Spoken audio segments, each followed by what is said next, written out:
అనుదిన బైబుల్ ఆదికాండము 49వ అధ్యాయం. యాకోబు తన కుమారులను పిలిపించి ఇట్లను, మీరు కూడి రండి, అంత్యదినములలో మీకు సంభవింపబో సంగతులను మీకు తెలియజేసేదను. యాకోబు కుమారులారా, కూడి వచ్చి ఆలకించుడి, మీ తండ్రి అనే ఇశ్రాయేలు మాట వినుడి. రూబేను, నీవు నా పెద్ద కుమారుడు, నా శక్తియు నా బలము యొక్క ప్రథమ ఫలమును, ఔన్నత్య అతిశయమును బలాతిశయమును నీవే.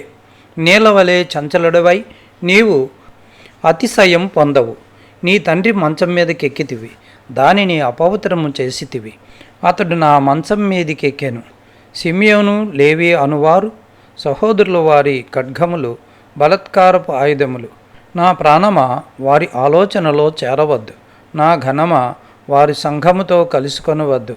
వారు కోపం వచ్చి మనుషులను చంపిరి, తమ స్వేచ్ఛ చేత ఎద్దుల గుదికాలి నరములను తెగగొట్టిరి. వారి కోపము వేండ్రమైనది, వారి ఉగ్రతయు కఠినమైనది. అవి శపింపబడును. యాకోబులో వారిని విభజించెదను, ఇశ్రాయేలులో వారిని చెదరగొట్టెదను. యోధా, నీ సహోదరులు నిన్ను స్తుతించెదరు. నీ చెయ్యి నీ శత్రువుల మెడ మీద ఉండును. నీ తండ్రి కుమారులు నీ ఎదుట సాగిలపడుదురు. యోధా కొదమ సింహము, నా కుమారుడా, నువ్వు పెట్టిన దాన్ని తిని వచ్చితివి. సింహం వలెను గర్జించు ఆడు సింహం వలెను అతడు కాళ్ళు ముడుచుకొని పండుకొనెను. అతని లేపువాడెవడు? శిలోహు వచ్చి వరకు యోధా యొద్ద నుండి దండము తొలగదు, అతని కాళ్ళ మధ్య నుండి రాజదండము తొలగదు. ప్రజలు అతనికి విధేయులై ఉందురు.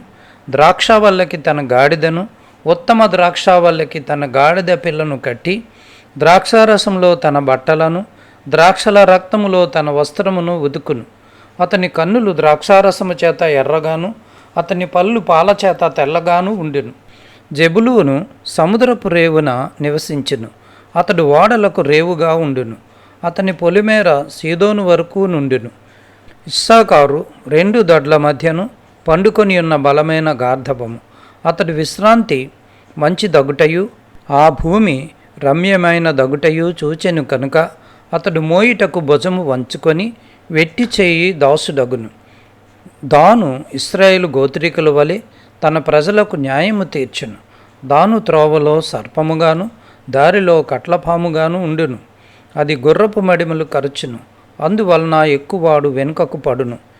యెహోవా, నీ రక్షణ కొరకు కనిపెట్టి ఉన్నాను. బంటుల గుంపు గాదును కొట్టును, అతడు మడిమెను కొట్టెను. ఆశేరునొద్ద శ్రేష్టమైన ఆహారము కలదు, రాజులకు తగిన మధుర పదార్థములను అతడిచ్చును. నప్తాలి విడవబడిన లేడి, అతడి ఇంపైన మాటలు పలుకును. యోసేపు ఫలించిటి కొమ్మ, ఓట యొద్ద ఫలించిటి కొమ్మ, దాని రెమ్మలు గోడ మీదికి ఎక్కి వ్యాపించును. విలుకాండ్రు అతన్ని వేధించిరి, వారి బాణములను వేసి అతన్ని హింసించిరి.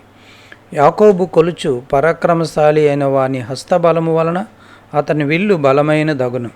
ఇశ్రాయేలునకు బండయు మేపిడివాడును ఆయనే.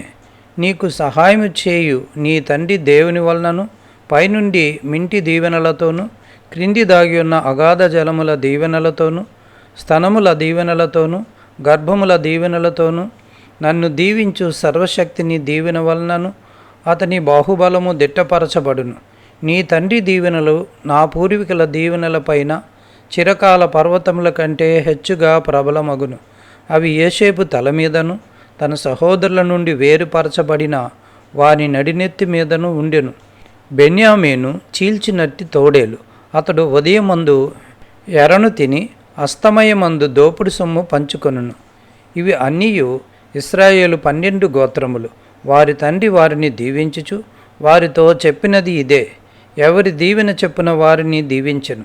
తరువాత అతడు వారికి ఆజ్ఞాపించుచు ఇట్లెన్ను, నేను నా స్వజనుల యొద్దకు చేర్చబడుచున్నాను. హిత్తీయుడైన ఎఫ్రోను భూమి యందున్న గుహలో నా తండ్రుల యొద్ద నన్ను పాతిపెట్టుడి. ఆ గుహ కానాను దేశమందుల మమ్రే ఎదుటనున్న మక్పేలా పొలములో ఉన్నది. అబ్రహాము దాన్ని, ఆ పొలమును హిత్తీయుడగు ఎఫ్రోను యొద్ద శ్మశాన భూమి కొరకు స్వాస్యముగా కొనెను. అక్కడనే వారు అబ్రహామును అతని భార్య అయిన సారాను పాతిపెట్టిరి.